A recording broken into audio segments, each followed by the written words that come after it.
नमस्कार, मैं मनोज शर्मा आज आपके सामने भारत माता के एक ऐसे सबूत के बारे में बात करने आया हूं जिन वो और उनका पूरा परिवार समाज के कल्याण में और समाज की सेवा में लगे रहते हैं। उन्होंने शहीद भगत सिंह सेवा दल के नाम से एक संस्था भी बना रखी है और इसी 26 जनवरी को हमारे देश के महामहिम राष्ट्रपति जी ने उन्हें भारत के चौथे सबसे बड़े पुरस्कार श्री पद्म श्री से उन्हें देने की घोषणा करी है। उनका नाम है श्री जतिंदर सिंह शंटी जी। श्री जितेंद्र सिंह शंटी जी किसी परिचय के मोहताज नहीं है। वह समाज की सेवा और जनता के लिए पिछले कई वर्षों से तत्पर रहते हैं।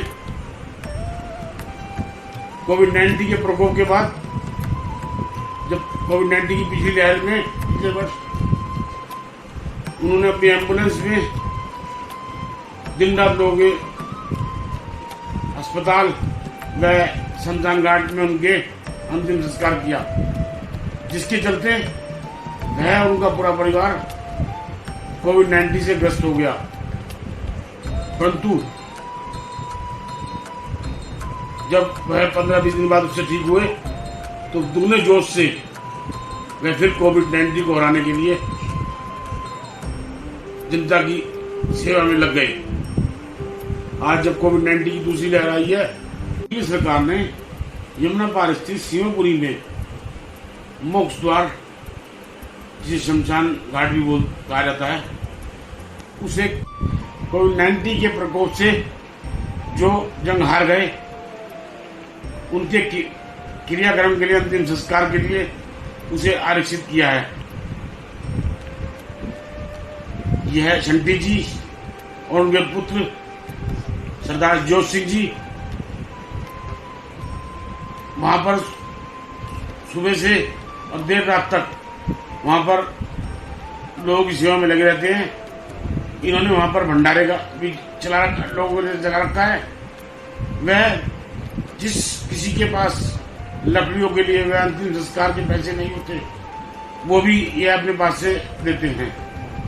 मैं उनकी कुछ झलकियां आपको साथ साझा करना चाहता हूँ। कोरोना के इस महाकाल में रोज ही एक नई शिक्षा हमें मिलती है, रोज ही एक सबक मिला है।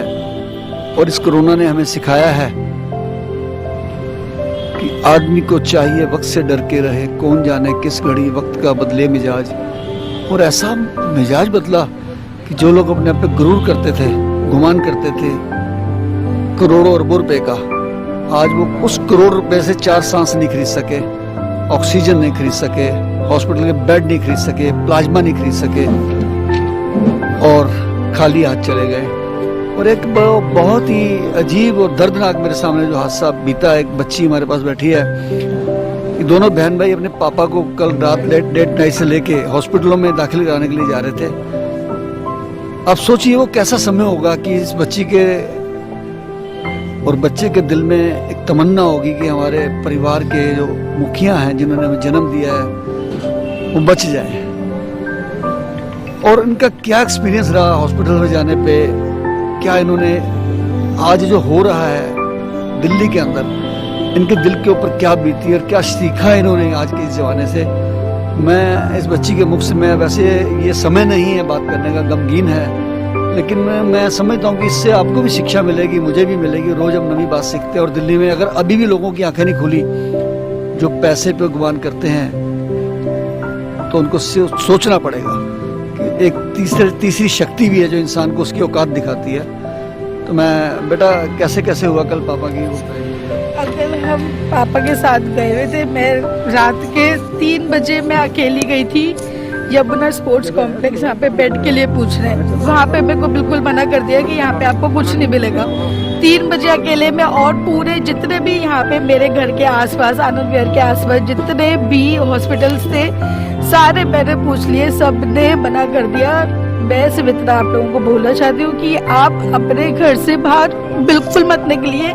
जिसको कोरोना नहीं है उसको नहीं पता कि कंडीशन देश में क्या चल रही है, जिस पे बीत रही है, ये सिर्फ वो ही जान सकता है और कोई भी। मेरे पापा थे, अब नहीं रहे वो। इस कोरोना के चक्कर में मैं और मेरा भाई आया था, हम पापा को लेके इधर उधर घूम रहे थे। जब पापा पहले जिंदा थे तब हम उनको लेके घूम रहे थे कि कहीं हमको हॉस्पिटल मिल जाए। उनकी डेथ हो गई तब हम उनको लेके घूम रहे हैं कि कहीं उनका संस्कार हो जाए। लेकिन हमारे शंटी अंकल से ये भगवान से कम नहीं है। इन्होंने एक एक चीज में हेल्प करी है, एक एक फोन हमारा उठाया और तुरंत मेरे को बोला कि अब यहाँ पे दिलशाद गार्डन शिवापुरी में इधर आ जाओ, यहाँ पे मैं आपका सारा अरेंजमेंट करा दूंगा। निकमबोध घाट पे सुबह के लोग लगे हुए हैं, अगले अगले दिन जाके उनके नंबर आ रहे हैं। बट ये uncle, Shunty uncle, he is a God, he is literally a God. मैं इसके ज्यादा कुछ नहीं कह सकती।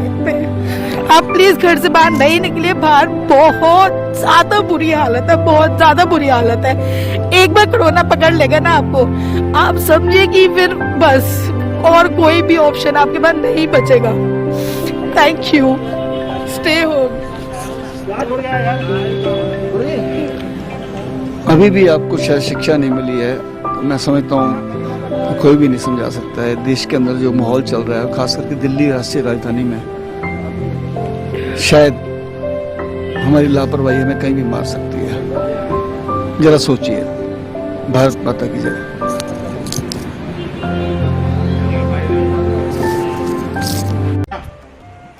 कि यह धरती के सपूत समाज के लिए, जब आज इस कोविड-19 में परिवार के सदस्य अपने भाई बंधु भी किसी के साथ नहीं जाते, किसी के अंतिम संस्कार में नहीं जाते, वहीं यह और इनका परिवार, इनके पुत्र इस महामारी के प्रकोप के बावजूद वहां पर दिन रात लगे रहते हैं। मैं ईश्वर से, वाहिगुरु से, अल्लाह से ये प्रार्थना करूंगा कि भगवान इनके ऊपर कृपा बनाए रखे और इनको जो इनको जज्बा और इनको कर्तव्य का पालन कर रहे हैं उसको इन्हें प्रेरणा देते रहें। इसके साथ साथ हमारे देश के लोगों का भी मैं कहना चाहूँगा कि इनसे प्रेरणा लेकर वह भी समाज की सेवा में आगे आए।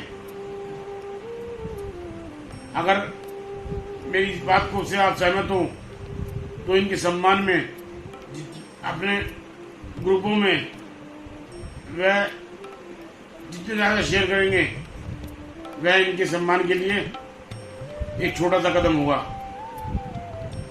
मेरे चैनल को सब्सक्राइब करें, बेल आइकन को दबा दें। इसी के साथ धन्यवाद।